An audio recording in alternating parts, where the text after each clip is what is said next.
जय हिंद, जय माँ भारती। प्यारे विद्यार्थियों, आप सभी को होली की हार्दिक हार्दिक शुभकामनाएं।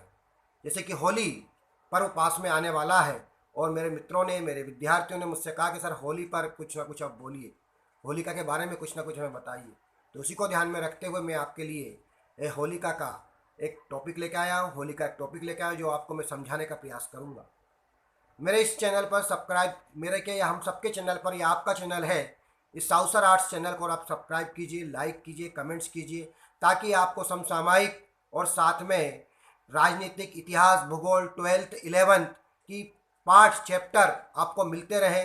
इतिहास संबंधी, राजनीति संबंधी, जो आपके प्रतियोगी एग्जाम में बहुत महत्वपूर्ण होते हैं, बहुत काम आते हैं।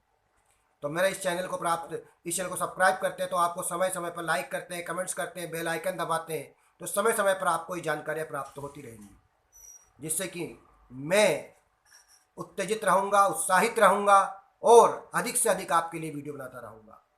मेरा लक्ष्य है, मेरे कुछ ही सब्सक्राइबर कम कम हैं, मैं जल्द ही आपके सामने लाइव आऊँगा और मैं आप सब लोगों को निःशुल्क पढ़ाने का प्रयास करूँगा, ताकि विद्यार्थीगण मेरा निःशुल्क पढ़ सके 12th आर्ट्स के।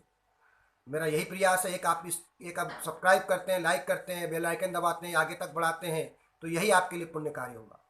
तो आज मैं लाया हूँ, मुख्य टॉपिक है हमारा होलिका दहन। होलिका, आखिर में होली का त्यौहार क्यों मनाया जाता है, होली को क्यों जलाया जाता है, क्या कारण रहे होलिका जलाने का, तो मैं बताना चाहूँगा आपको कि होलिका का त्यौहार क्यों मनाया जाता है। तो होलिका के त्यौहार के पीछे एक दंत कथा है, एक कथा है जिसको बताना चाहूँगा मैं आप लोगों को। कथा की बात करते हैं हम। एक राज्य में एक हिरण्यकश्यप नाम का एक राजा हुआ था। वो राजा बड़ा अत्याचारी था, अहंकारी था, घमंडी था। वह राजा ने कुछ विशेष शक्तियाँ प्राप्त कर रखी थी और वह कहता था कि मैं परमात्मा हूँ, ईश्वर हूँ, विष्णु से बड़ा हूँ, आप लोग मेरा ही नाम लीजिए। ईश्वर का नाम, ईश्वर ईश्वर कुछ नहीं होता, मेरे से बड़ा कोई भी नहीं है। ऐसी बातें वह कहा करता था, अहंकारी बातें किया करता था। उसके यहाँ पर एक बालक ने जन्म लिया। उस बालक का नाम था प्रहलाद। प्रहलाद शुरू से ही माता के संरक्षण में पला बड़ा और सांस्कारिक हुआ, बहुत बढ़िया भक्त हुआ। अब बात करते हैं हम आगे कि भाई आखिर में इस प्रहलाद से और हिरण्यकश्यप से होलिका का महत्व है, होलिका का महत्व है। तो बताना चाहूँगा आपको, हिरण्यकश्यप की एक बहन थी, इस बहन का नाम था होलिका, होली। इस होलिका को ऐसा वरदान प्राप्त था कि यह एक साड़ी इसको प्राप्त हुई थी, भगवान के द्वारा एक ओढ़नी प्राप्त हुई थी। अगर ये ओढ़नी ओढ़ कर बैठती है तो कभी भी कोई सी भी आग हुई, कोई सा भी आग लग रही हो, कुछ भी लग रहा हो, तो ये बिल्कुल जलेगी नहीं। वैसी की वैसे सुरक्षित उस ओढ़नी से बाहर निकल आती थी। तो जब हिरण्यकश्यप ने देखा, अपने बालक को समझाया, बहुत बताया कि भाई आप ऐसे काम मत कीजिए, आप ईश्वर का नाम मत लीजिए, मैं लोगों से कहता हूँ कि आप ईश्वर का नाम मत लीजिए और मेरा बालक ही भगवान का नाम लेता है, तो ये बहुत बड़ी बेकार स्थिति है। तो मैंने उनको, बालक को बुलाया, बालक को बोला कि आप ईश्वर का नाम ना लेखें, परमात्मा का नाम ले। परमात्मा मैं हूँ, मेरा ही नाम ले। मैं ही हिरण्यकश्यप हूँ, जो कि वर्तमान का ईश्वर हूँ और भूतकाल का भी ईश्वर हूँ और भविष्य काल का भी ईश्वर हूँ, मैं ही साक्षात हूँ। तो उनने कहा कि आप, प्रहलाद ने कहा कि पिताजी, आप आत्माओं में एक अच्छी आत्मा हो सकते हैं, लेकिन आप परमात्मा नहीं हो सकते।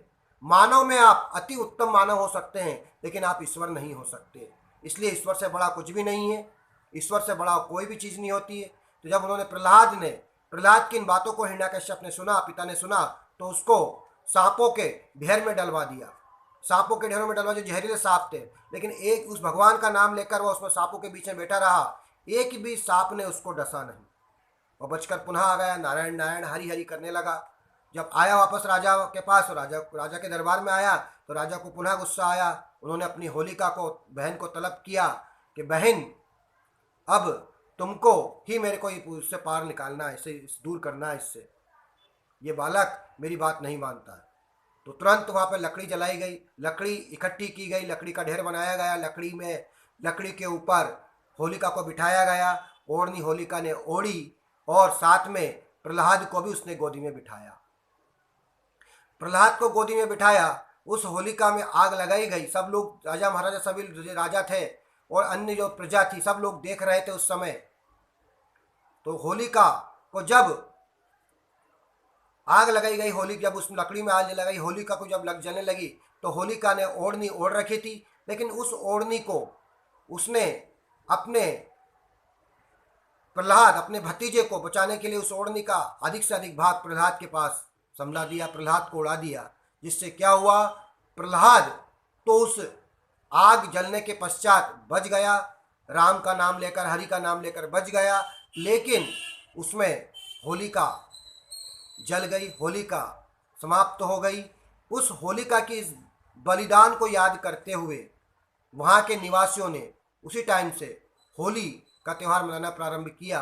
इसी कारण से हम प्रतिवर्ष, हर वर्ष जब फागुन की तिथि आती है तो हम उस फागुन के महीने में, फागुन की पूर्णिमा के दिन हम लकड़ियों को इकट्ठा करते हैं और प्रतीकात्मक रूप में होलिका का दहन करते हैं। जब होलिका जल जाती है, सुबह पहली धुलेंडी का त्यौहार मनाया जाता है, होली का त्यौहार मनाया जाता है। इस धुलेंडी क्यों कहा गया है, होली का त्यौहार रंगों से क्यों खेला जाता है, इसके लिए मैं अब जल्द ही आपके लिए एक वीडियो लाऊंगा। आज के लिए इतना ही। जय हिंद, जय माँ भारती।